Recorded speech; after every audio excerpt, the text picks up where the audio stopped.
Hi!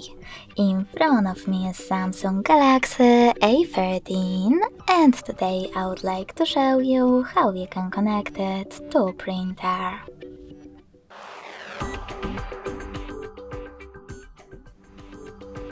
First of all, go into Settings and scroll down to Access Connections. Over here, scroll all the way down and tap on More Connection Settings.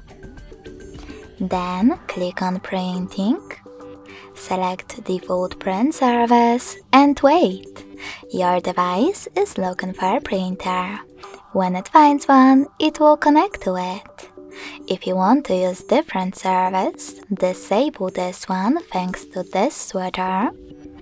Click on the back button and select Download plugin.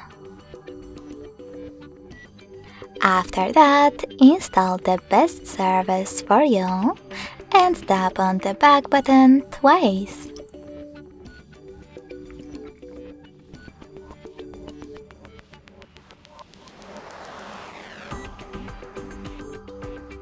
Lastly, click on it in Printing Settings and wait.